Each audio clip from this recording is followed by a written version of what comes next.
Hello and welcome to CHD 223. We are in, excuse me, week 3, Child, Family, and Community, starting week 3. And I just wanted to check in with you and tell you that you're doing a great job so far.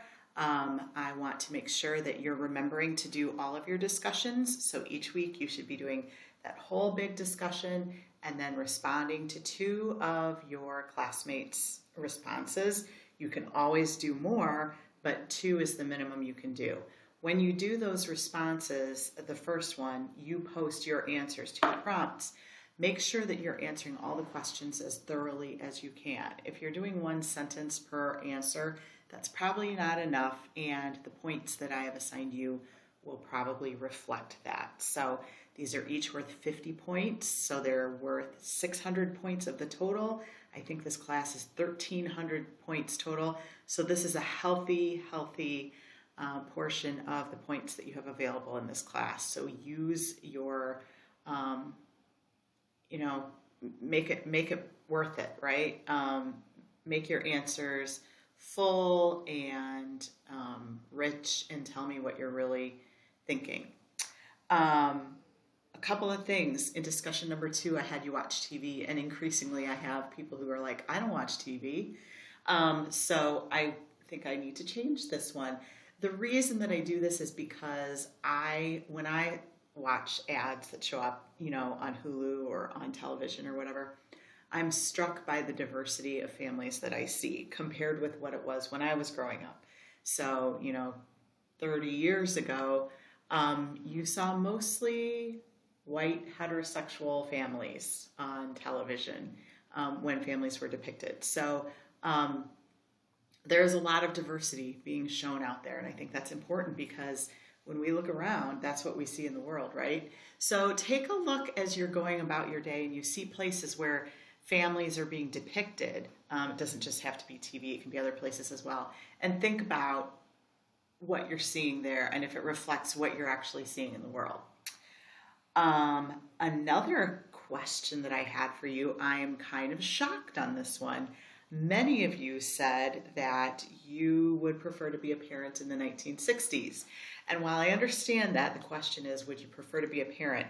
I think we have a skewed notion of how things were so much easier in the 1960s.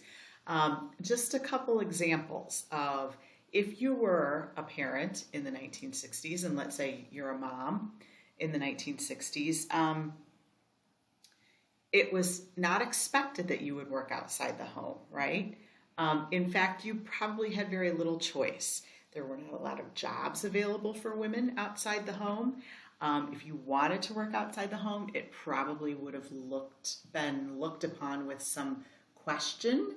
Why does she want to work outside the home? What isn't her husband providing her, right? So parenting in the 60s was for women not necessarily a choice, but a requirement. So that's one thing, right? When my mom graduated from high school in 1959, she was going on to go to college, and it was assumed that she would be a secretary, a nurse, or a teacher. She and her sister were 2 of 3 students that graduated from their high school and went on to college. The other one was a guy, and he was, he could do whatever he wanted to do. But there was only the thought that they would be teachers, nurses, or secretaries. And this is in 1959, so this is 60 years ago. 63 years ago. It's not that long ago. Okay, so in addition to that, women until 1974 couldn't get a credit card by themselves. They had to have it co-signed by a man. Women couldn't get bank loans. The birth control pill was just becoming more common, right? So you would have had to rely on less, what's the word that I'm looking for? Successful birth control approaches in the 1960s, which could limit you somewhat, right?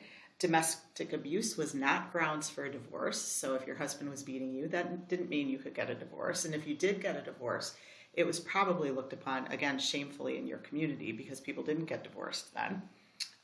Abortion was illegal, so you couldn't go get an abortion, or if you could go get an abortion, it would probably be a dangerous one. You could not marry someone of a different race in most states in the United States until 1967.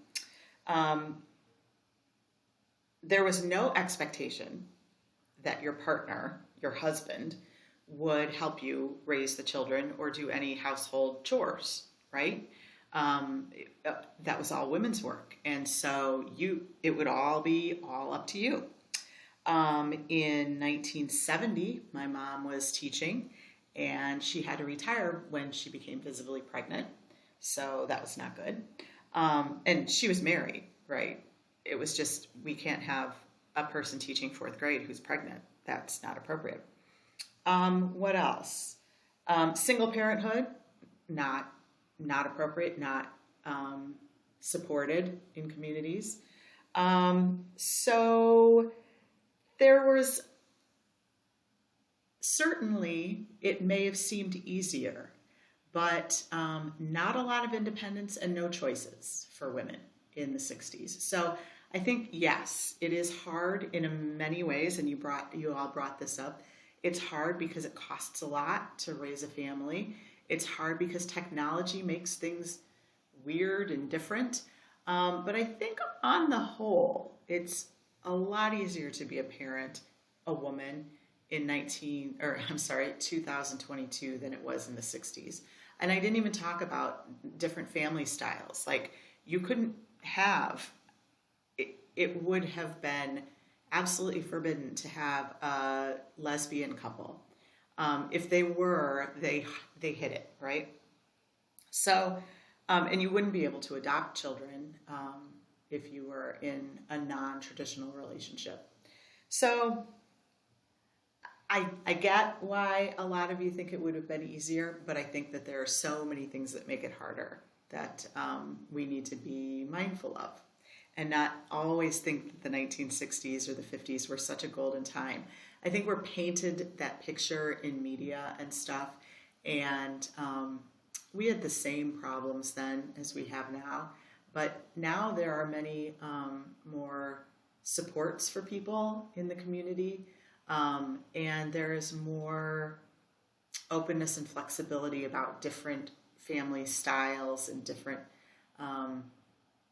lifestyle choices, and I think it's better. So I want you to think about what you're doing for next week, for week 3 that's starting now. Discussion number 3, self-reflection number 3, and assignment number 1 is due on Sunday. So if you have any questions, if you have comments, if you have ideas that you want to share with me, please feel free. You can email me. You can contact me through the Class Remind. You can text me on my phone number. All of that information is on the front page of the Cobra site. So have a good week.